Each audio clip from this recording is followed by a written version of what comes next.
Hello, I'm Tom Gregory with Youngstown Christian Television. Thanks for joining us on the YouTube channel here and watching the program that you're about to see. Before you do that, if you could hit the subscribe button and join us, that way you'll always be informed of what's going on with Youngstown Christian Television every time we put a new video up on the YouTube channel.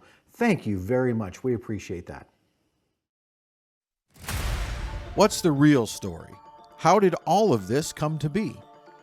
Was it all by chance, or did something or someone design everything? Can we use science to prove that God created all that we have? How old is our world and the universe?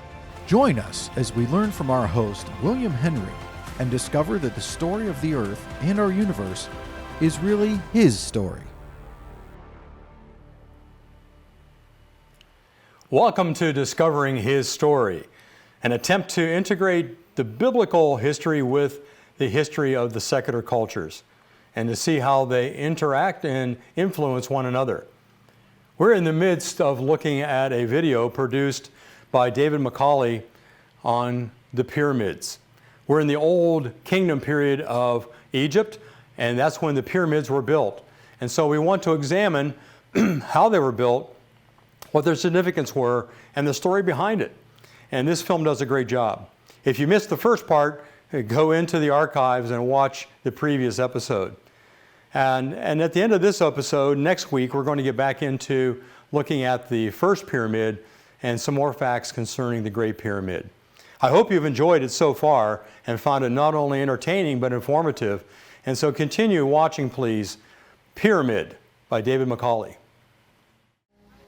To build such difficult, expensive, and obviously monumental structures solely for the dead may seem a misplaced priority on a modern scale of values.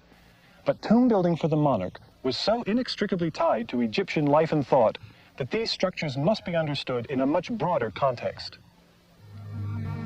For one thing, the pyramid was the means by which the dead king climbed to the sky, a sort of ladder to the heavens, if you will. And then there was another important theological teaching. It held that the universe itself came from a pyramidal hill, which may offer some clue to the meaning and significance of the pyramid shape to the ancient Egyptians. Before the Egyptians built great pyramids of stone, high officials and even kings were buried in chambers under rectangular stone structures called mastabas.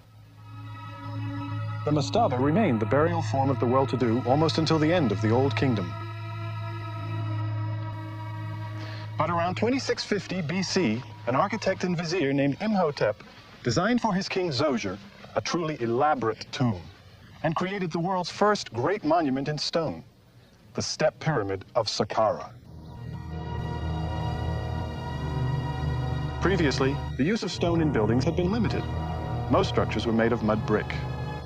But here at Saqqara, we see the first architectural expression of the need to preserve the dead king in a tomb that would last forever. Zoser's pyramid is made up of 6 rectangular mastabas of decreasing size, one on top of the other. Underneath is the tomb chamber. From an engineering standpoint, the step pyramid was somewhat tentative. Blocks were cut small for ease of handling. Steep inclines were avoided. But the overall effect is stunning. Around the pyramid, there's a vast array of buildings constructed for important ceremonial purposes.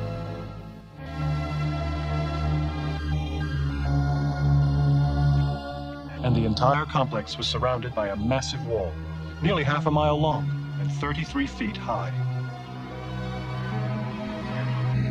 Zoser's immediate successors opted for step pyramids of their own, but none were ever completed. This is Meidum, and the pyramid behind me was thought for many years to have belonged to Huni, the grandfather of Khufu.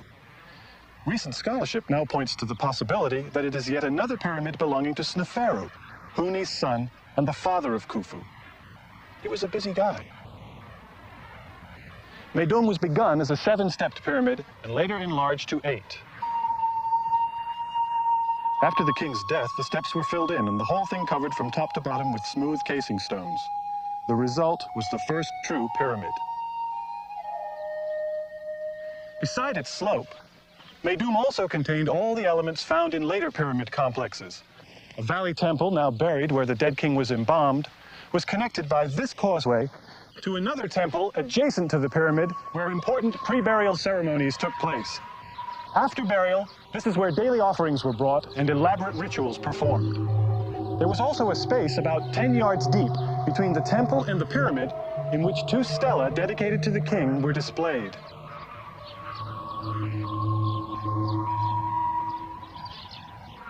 The entrance to the underground tomb chamber was positioned above ground level on the pyramid's northern face. A narrow descending passage, this one is 190 feet long, leads to the tomb itself. The entrance was originally plugged with giant boulders and covered with casing stones to hide its location. And there is an additional feature this pyramid shares with the others, which is that despite all the effort that went into its construction, it failed to keep the tomb robbers out. When they were finally completed, pyramids and pyramid temples like this one at Giza were great hubs of activity. These temples used to be beautiful buildings, filled with statues and covered with wall decorations. The entire pyramid complex was designed to be perpetually maintained, and this required a sizable staff of priests and retainers, as well as workers to sustain them. Pyramid complexes became almost like small cities, cities for the maintenance, the worship, and the preservation of the god king.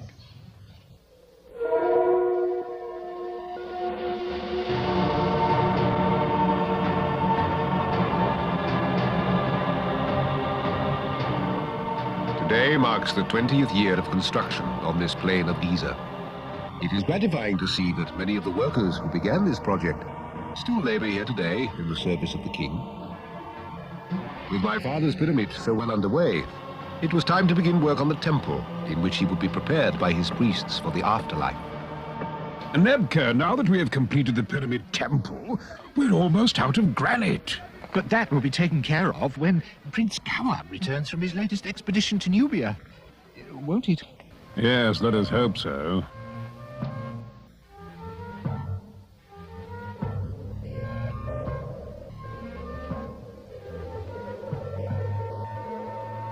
Noble Prince, we have seen Nubian warriors in the hills. Pay them no mind. But great Prince Kawab, they appear to be heavily armed and prepared to attack. Do you forget that I am the son of the living god Khufu? Those nomads cannot harm us. Forward, I say.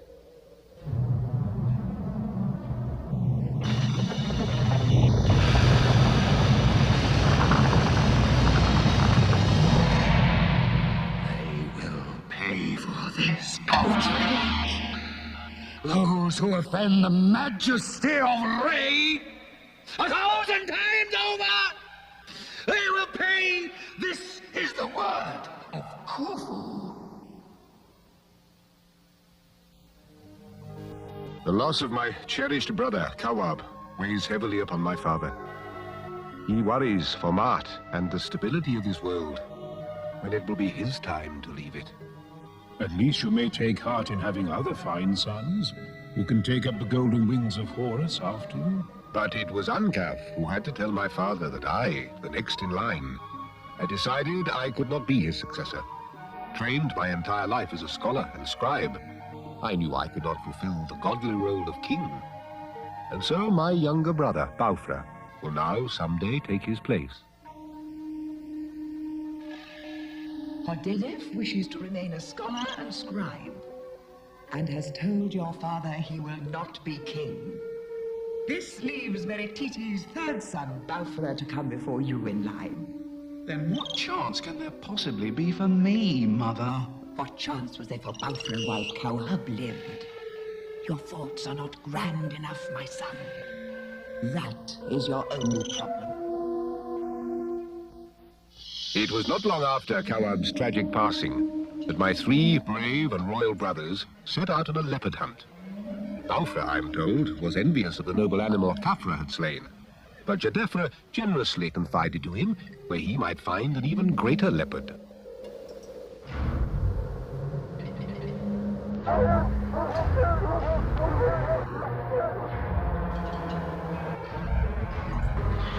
When they discovered Crown Prince Baufra, he was dead.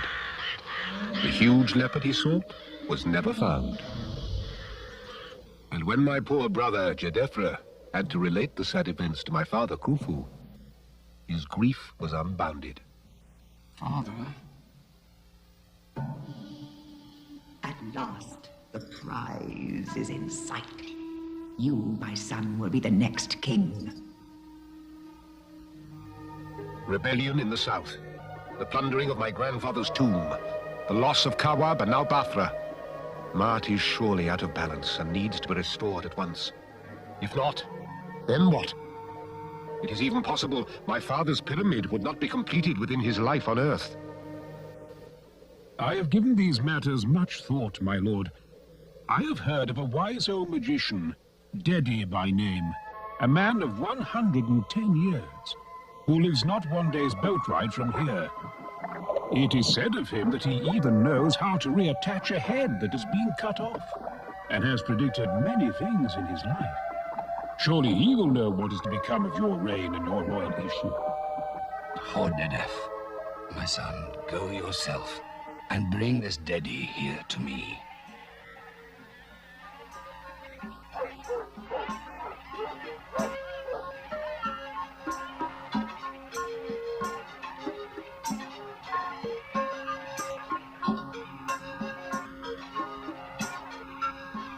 We stayed the rest of the day in Dedi's village and accepted the hospitality of his household. For me, it was an experience to be remembered and cherished, as I had never before been afforded the opportunity to observe how common people lived. And the next morning, Dedi appeared before the king, my father, to tell him what his magic had discerned. Would any of Khufu's issue survive to be king? And would his great dynasty continue? Sovereign Khufu, my lord, may you live, prosper, and be in health. Your dynasty will not end yet. I see 2 of your issue who will assume the mantle of Horus as king of all the land. Thanks be to Ray, my father. One will rule a brief time only. He will be reviled in his own time and defamed when he is gone. The other will be strong and brave. He will rule for many years, and Egypt will grow even greater under him. He will do you honor and guard your sacred house of eternity. And his proud face will be known until the end of time. But I have many children yet. Which are the 2 of whom you speak? There are some things not even a magician may know. And it was not long afterward that the wise old Dedi took leave of this earth himself, leaving behind a mystery that only time could now unravel.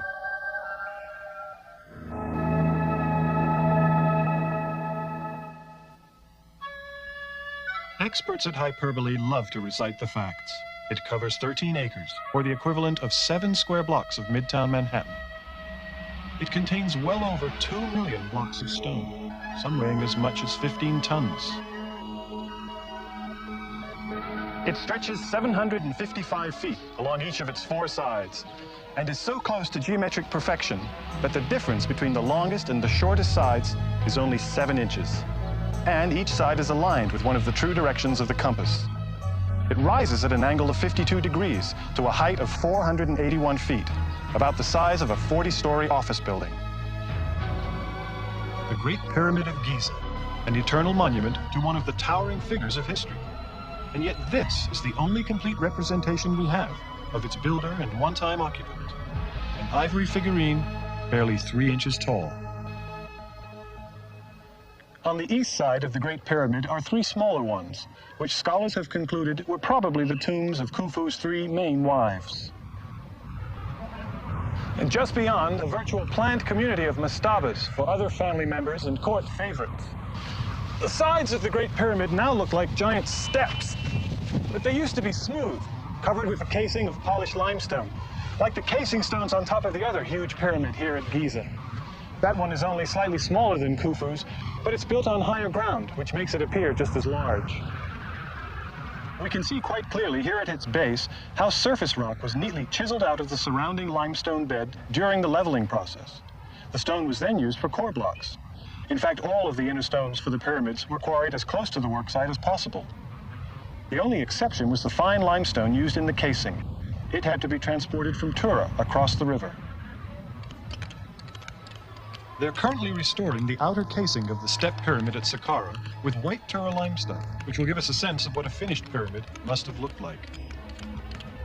Tura limestone is relatively soft and was easily quarried with the simple tools and techniques the ancient Egyptians had to work with. They chiseled slots into the stone, stuck wooden wedges into them, soaked the wedges with water, then waited for the wedges to swell and break the stone free.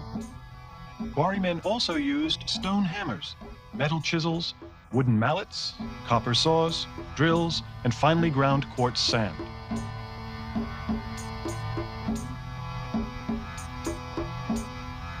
They dragged the stone to the worksite with rope and wooden sledges.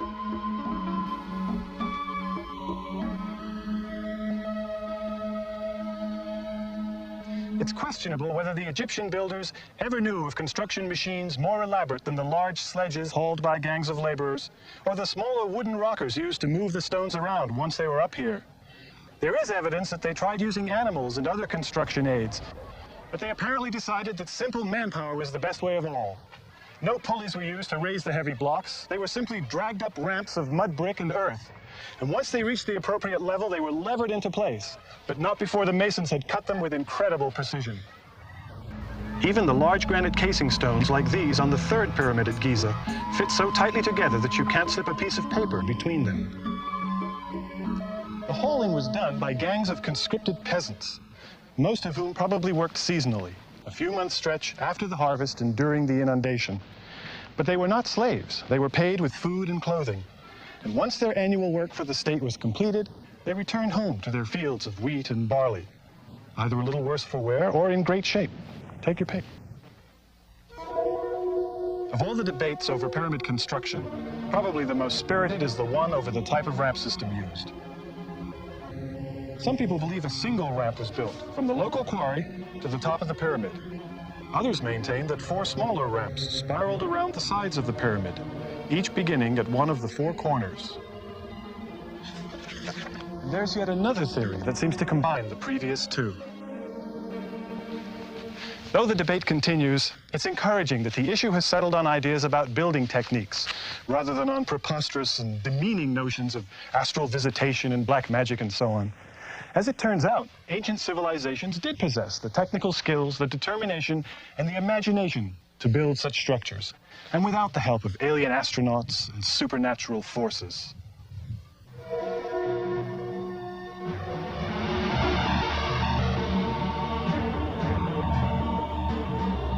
It was the event we had eagerly awaited for so many years. The capstone has arrived, Your Majesty.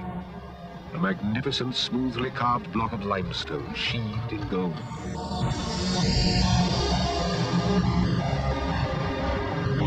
At the top of the final course, we have chiseled a slot into which the capstone will be secured.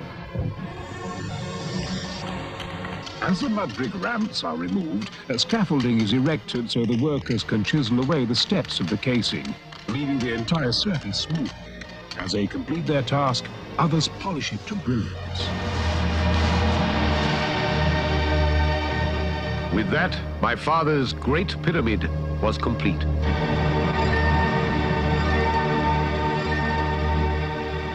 And just in time. The falcon has flown to the sky to become one with the sun god Re. Like his fathers before him, he has become Osiris. My father was taken to his valley temple for the 70 days of embalming which would prepare him for his life in the hereafter. His internal organs were placed in jars of limestone. His body was prepared with natron, then anointed with myrrh, cedar oil, honey, and olive oil.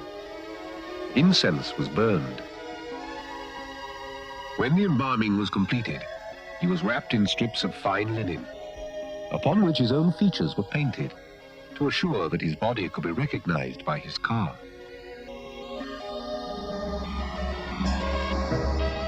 The burial chamber was furnished with everything my father's car would need to live there for eternity. From the Valley Temple, my father's body was taken up the sacred causeway to his pyramid temple. And here his mouth was opened by the high priest, allowing him to partake in the offerings that would keep him alive forever.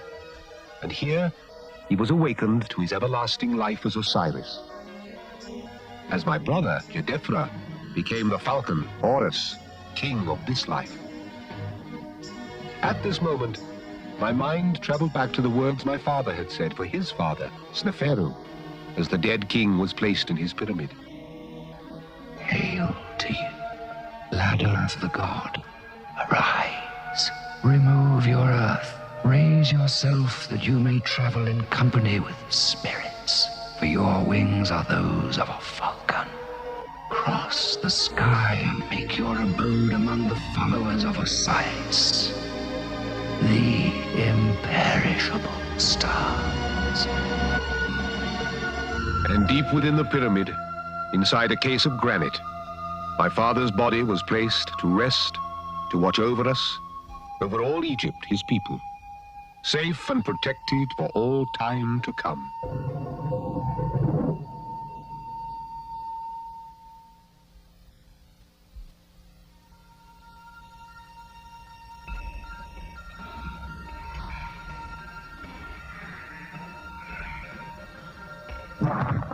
Monsieur le Bourrier! Voici! Qu'est-ce que c'est? Je pense que je l'ai trouvé. Que voyez-vous? No, they didn't find anything in here.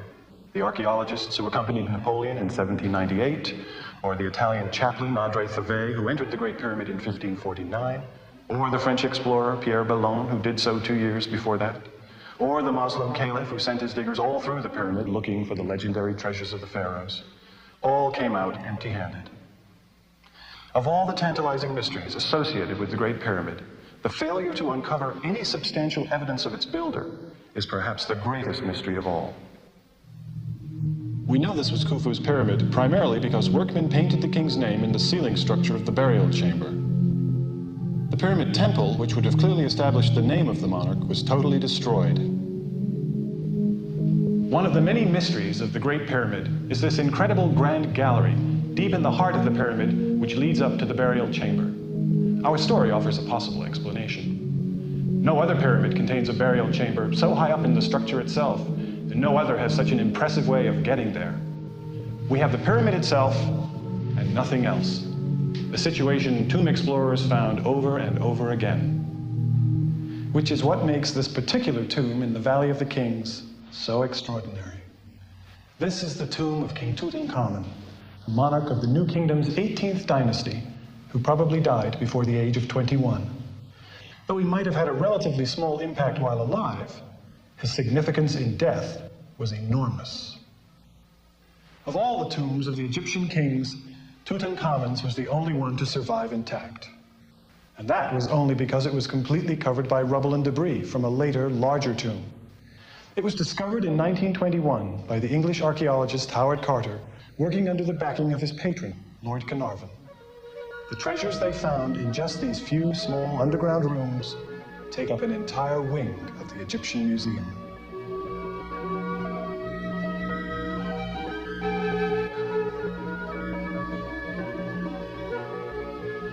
The mummy itself remains here in the burial chamber, its eternal home, in one of its 3 golden coffins. The Valley of the Kings became the final resting place of Egyptian monarchs following the decline of the pyramids. We don't know for sure why they stopped building pyramids. Probably their tremendous cost and their inability to keep out tomb robbers had a lot to do with it. But even here, it's clear that the old shape remained sacred.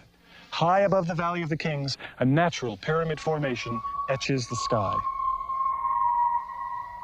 It wasn't an abrupt transition from the pyramids of Giza to the valleys near Luxor. While it all may be ancient Egypt to most of us, 15 centuries separate Khufu and Tutankhamun. And for a good deal longer than that, very little was known about this fascinating culture. One reason being that much of its remains were covered over by the desert sands. The second reason little was known or understood about ancient Egyptian civilization is that it had no way of communicating its secrets with us. Hieroglyphic writing was nothing more than a series of interesting but obscure pictures. Well, that all changed in 1799 with that same Napoleonic expedition that entered the Great Pyramid. This is a replica of a chunk of black basalt unearthed by one of Napoleon's soldiers in the delta town of Rosetta. It is inscribed in 3 alphabets: Ancient Greek, Demotic, a script used in Egypt at the time of the Greeks, and the even older hieroglyphics. For more than a decade, many people tried to match up the words among the 3 texts, but with little success. Then in 1822, a Frenchman named Jean-François Champollion cracked the puzzle, and the language of the ancients came alive. The most important clue came in the matching up of royal names, which are spelled out phonetically in the hieroglyphics. The royal names are encircled by oblong rings known as cartouches. Here, for instance, is the name Ptolemy in hieroglyphic, Demotic, and Greek. All the gold of Tutankhamun almost pales in comparison to the value of this intellectual discovery. One of the reasons we have such a rich legacy of artifacts and information, much of it about everyday life, is that so much of it was included in the tombs for use in the next world.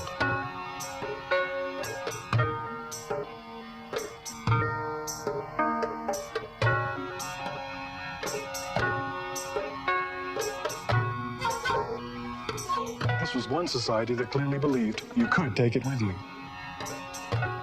Here, a wealthy cattle dealer wanted to take his business with him, and so he did, in the form of this model. He even has several accountants there to make sure he isn't being shortchanged. Another person took his grain business with him. And another was evidently fond of sailing. While someone else had more use for heavy manpower. And keep in mind, these weren't merely representations or reminders to the ancient Egyptian. Models, wall paintings, even writings had the same practical and effective value in the afterlife as the real objects also taken along.